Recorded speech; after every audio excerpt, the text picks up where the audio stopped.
Have you ever noticed it? Maybe catching sight of yourself or seeing it in friends, that gradual shift, especially around the middle. So this common thing, almost a resigned sigh, that as men get older, the belly just seems to, well, expand. It really does feel like a cliche, doesn't it? Almost like an inevitable part of hitting, a certain age. Absolutely. And the default thinking is often just, well, that's what happens, right? Yeah. But the stack of sources you shared for this deep dive, blending recent science with a really candid personal story, it suggests it's far more complex than just like inevitability. Hmm. So our mission today is to really dig into these materials, pull out the key insights, and understand not just the mechanisms behind this change, but also, crucially, why it carries such significant weight for your health. Exactly. Because as these sources make really clear, this isn't just about, waist size or fitting into old jeans. The way fat redistributes with age, particularly towards the middle, well, it's linked to some pretty serious health implications we all need to be aware of. Right. So if you've seen this happen, maybe in yourself or others, or heard it discussed, let's unpack what the science and that personal journey in your sources actually reveal. Okay, let's start with the biology because, yeah, your sources confirm there are absolutely real physiological shifts happening as men age. They definitely contribute to this. So it's not all in our heads or just, letting ourselves go. There's a real foundational change. Precisely. And one major factor highlighted is the metabolic slowdown. There's a 2024 study you found, American Journal of Clinical Nutrition, that pinpoints this, finds that metabolism decreases by roughly 1 to 2% per decade after age 30. Wow, 1 to 2% per decade. Yeah. Think of it like your body just becomes slightly less efficient at burning calories year after year. Which means if you're eating and moving the exact same way you did in your late 20s, Hmm. you're already starting to create a calorie surplus without even trying. That's exactly it. And then, layered on top of that, are significant hormonal shifts. Testosterone levels, they begin a gradual decline. A 2025 Mayo Clinic report puts this at about 1% annually after 30. 1% a year. Okay. And growth hormone decreases too, detailed in a 2025 Endocrine Society review you included. Okay, so how do those specific hormone drops, Uh-huh. how do they translate into the changes we actually see? Well, these hormones are really key players in maintaining muscle mass and, importantly, regulating where your body decides to store fat.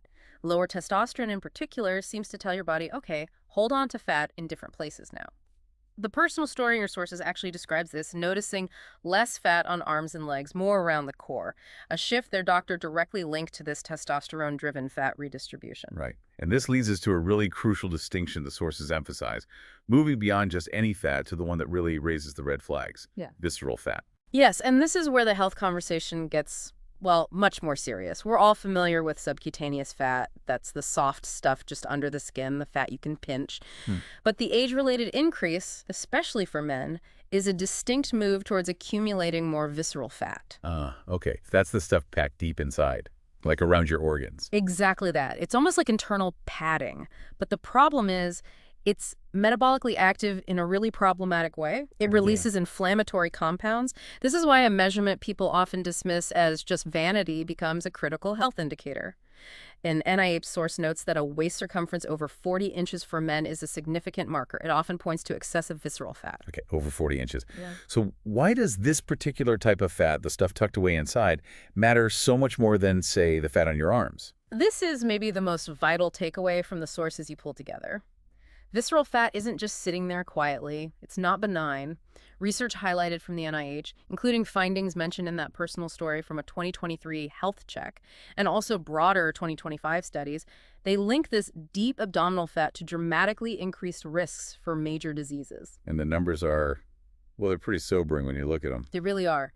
Carrying excess visceral fat is associated with something like a 30% higher risk of developing type 2 diabetes. 30%. Wow. Yeah. And it's also linked to a 25% increased chance of heart disease. Plus, associations have been found with certain cancers, specifically colorectal cancer. It's that silent threat idea mentioned in the sources. You don't feel it there necessarily, but it's actively increasing your vulnerability from the inside out. Okay, so biology gives us the metabolic slowdown, the hormonal shifts that kind of redistribute fat, favoring the midsection and that visceral storage. But your sources make it really clear this isn't the whole picture. What else is piling on here? It's like a powerful synergy, really, between those biological changes and key lifestyle factors that often just become more common as we age. Muscle mass loss is a huge one. A 2024 study in the Journal of Gerontology points out men lose between 3 to 8% of their muscle mass per decade after 30. And less muscle means your resting metabolism drops even lower, right? Yeah. Because muscle just burns more calories than fat, even when you're just sitting there. Precisely. So you're burning fewer calories passively, and your body is shifting where it stores the calories you do consume. Then add to this increasingly sedentary habits, a 2024 CDC survey in your sources found that a shocking 60% of men over 40 aren't getting enough physical activity. 60%. Yeah, and that inactivity just accelerates the muscle loss and directly contributes to fat accumulation, especially, you guessed it, around the belly. Okay, here's one from the sources that might surprise some people. Stress. Oh, absolutely. Chronic stress isn't just, a mental burden. It has a direct physiological impact. The hormone cortisol, released during stress, specifically encourages fat storage right in the abdominal area. A 2025 study from the Stress Research Institute included linked chronic cortisol spikes to a 15% increase in visceral fat in stressed men. Your mind is literally influencing where your body puts fat. Wow. Okay. And then we have the factors that seem kind of obvious, but maybe their impact is often underestimated.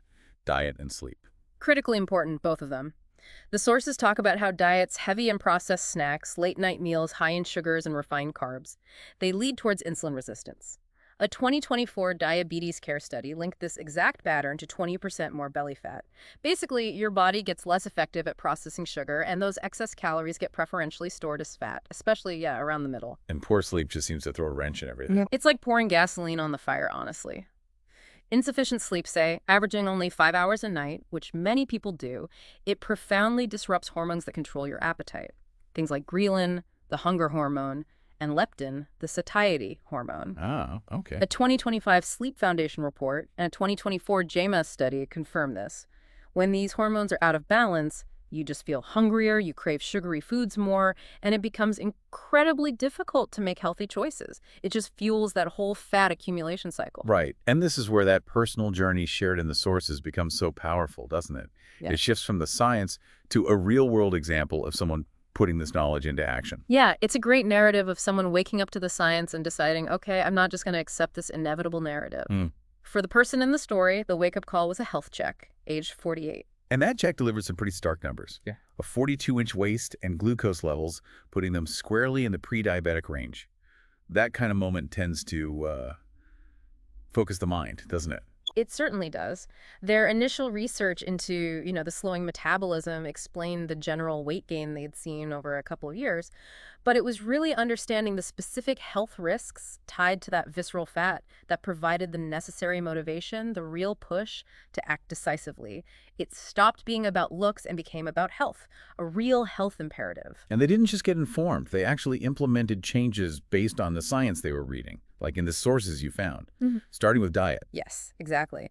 Focusing on tracking their intake first, then aggressively cutting out processed foods, and making a real effort to prioritize lean proteins and healthy fats. And this lines up perfectly with NIH guidelines mentioned in the sources, suggesting even a modest, 10% calorie reduction can lead to a 5% drop in visceral fat in just 6 months. That's significant. It is. And their initial personal result, just a 1-pound loss in the first month that provided crucial early validation, okay, this can work. Then they tackled the inactivity piece. Right. Referencing an American Heart Association study cited in the sources, which showed 150 minutes of moderate aerobic activity weekly, combined with some strength training, could reduce visceral fat by 7 to 10%. The personal journey started simply, just 30-minute walks, some light weights, building momentum gradually to eventually reach 45-minute exercise sessions 4 times a week. And the results weren't just on the scale, were they? Exactly. That's key. By the 3rd month, their waist was down to 40 inches, hitting that key NIH marker we talked about. But they also noticed a significant boost in energy, which is just a fantastic non-scale victory, It really reinforces those new habits. And they also took on that less obvious factor we mentioned, stress. Incorporating mindfulness, even just for 10 minutes daily. There was a 2025 mindful.org report mentioned that showed stressed men who adopted stress management techniques saw a 12% reduction in overall fat over 3 months. So it makes a difference. And finally, prioritizing sleep. Recognizing its fundamental role in all this. Yeah, aiming for 7 to 8 hours consistently. Adjusting bedtime, cutting off late-night eating, which can disrupt sleep. The sources included a 2025 sleep health study confirming how quality sleep helps restore that crucial hormonal balance. And the personal story noted it felt like the linchpin, that was the word, used the linchpin, that stabilized their overall progress. Led to another 2-pound loss over 6 months and just consistent maintenance after that. It's really clear from their story that it wasn't some magic overnight fix, but the consistency driven by understanding the why and seeing those early results that really made the difference. Absolutely. The personal account is very clear there were tough days, definitely. But the tangible improvements, the waist measurement, energy levels, and eventually better blood pressure readings at their next checkup that provided the fuel, the motivation to keep going. And this all highlights how these factors, stress, diet, sleep, activity, they don't just contribute in isolation, do they? They form this complex, interconnected web. That's a key synthesis from your sources, absolutely. That stress-induced cortisol actively promotes abdominal fat storage, right?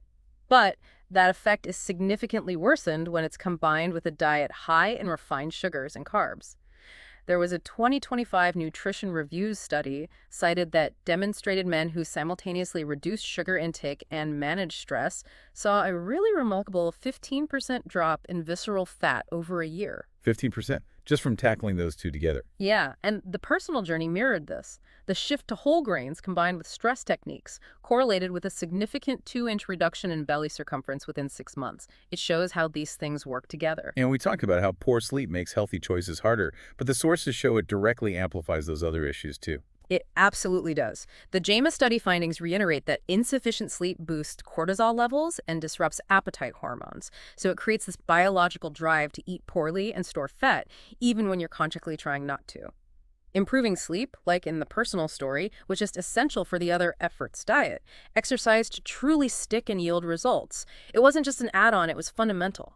Okay, let's circle back to diet for just a moment, because the sources really underline that our nutritional needs do genuinely change as we age, specifically because of that metabolic slowdown. They absolutely do. That's a 2,500 calorie diet that kept you perfectly stable in your 20s. Well, now it might be providing 300, 400 excess calories daily without you changing a single thing you eat, just due to that slower burn rate. That's according to a 2025 Dietary Guidelines report in your material. Wow, that's subtle excess, day after day. That's where the slow creep comes from, isn't it? That's exactly it. So cutting out excess calories, particularly from processed foods like the example given, was eliminating a 500 weekly calorie chip habit that's critical. But it's not just about cutting, it's also about what you add. The sources really emphasize focusing on nutrient-dense foods, especially fiber-rich vegetables and lean proteins. There was a 2024 Harvard study that found men over 40 who maintained a high fiber intake, around 30 grams daily, actually reduced their visceral fat by 8% in 6 months. 8% just from fiber. Seems so. And the personal goal mentioned in the story, hitting 25 grams daily, shows this is a very achievable target to aim for. It's not some impossible number. Okay, so pulling all these threads together, the science, the risks, the lifestyle factors, and that really inspiring personal journey, what are the most important sort of proactive steps men can take based on these sources to push back against that inevitable belly gain narrative? Well, it really seems to start with awareness, just like in the personal story. Understanding why this is happening, the biology, the lifestyle links, and the genuine health stakes involved, that seems to be powerful motivation to actually change. Right, knowledge is power, basically. And then consistent action across multiple fronts, not just one thing. Exactly. Regular physical activity seems non-negotiable. It counters muscle loss, burns calories. The CDC guidelines mentioned suggests just 30 minutes of moderate exercise 5 days a week can reduce your risk of accumulating dangerous belly fat by 20%. Okay, that's manageable. Yeah. And adopting a balanced, nutrient-rich diet, actively implementing stress management techniques, whether it's mindfulness, yoga, whatever works for you, that directly addresses the hormonal and lifestyle drivers. That potentially reduces risk by another 20%, according to those same CDC guidelines. And the sources also showed that tracking your progress, even something simple like a monthly waist measurement, makes a big difference in actually sticking with it. Yeah, it really does. There was a 2024 Obesity Journal study that found men who monitored their progress showed a 65% adherence rate to their healthy lifestyle plans, much higher. Seeing results, even if it's just half an inch off the waist or, walking an extra block without getting winded, it provides that crucial positive feedback loop, keeps you going. Okay, so let's end by maybe reflecting on how the sources really challenge that simple idea that, gaining a belly is just something that happens when you get older. Yeah, it really pushes back hard against that oversimplification. While, sure, the biological stage is set by aging the metabolism, the hormones or lifestyle choices are the actors that really determine how the play unfolds. The sources reference an X discussion at Health Nut highlighted that something like 70% of men over 45 blame belly gains solely on aging. 70%. Yeah, completely overlooking the profound impact of the things we can modify in activity, poor diet, stress, sleep, all the things we've just talked about. And while that personal journey is really compelling evidence that change is possible, the sources also acknowledge fairly that the scientific data, particularly long-term studies specifically tracking visceral fat reduction in older men, well, it still has some limitations. That's right. The material points out that, according to a PubMed review, only about 40% of relevant 2024 research specifically tracked visceral fat outcomes. So while the personal story provides powerful sort of anecdotal support for early intervention and comprehensive lifestyle changes more widespread, long-term studies are definitely needed to paint a complete picture of broad population outcomes. Okay, so what we've really seen in this deep dive is that yes, men do tend to accumulate fat, especially that dangerous visceral fat around the middle as they age. It's driven by a combination of biological shifts, metabolic slowdown, hormonal changes, but it's significantly amplified by lifestyle factors: Yeah. inactivity, diet, stress, poor sleep. But the core message, I think, from these sources, especially with that personal journey woven through them, is that this isn't some pre-programmed, uncontrollable fate, not at all. It's really about understanding the contributing factors and then consciously choosing how you respond to those biological shifts that inevitably happen. Right. Taking consistent, proactive steps, prioritizing exercise, focusing on a nutrient-rich diet, finding effective ways to manage stress, ensuring sufficient quality sleep, all of that can make a dramatic difference, not just in managing waist size, but crucially in mitigating those significant health risks associated with this age-related fat accumulation. It really transforms the narrative, doesn't it? From resignation to empowerment. It shows that you really do have agency over how your body changes as you get older. Absolutely. So, thinking about all this, consider how deeply interconnected stress, diet, and sleep really are with our body composition as we age, and the very real health implications of visceral fat. Which of these lifestyle factors feels like maybe the most challenging or perhaps the most crucial piece for you listening right now to focus on first? Something to think about.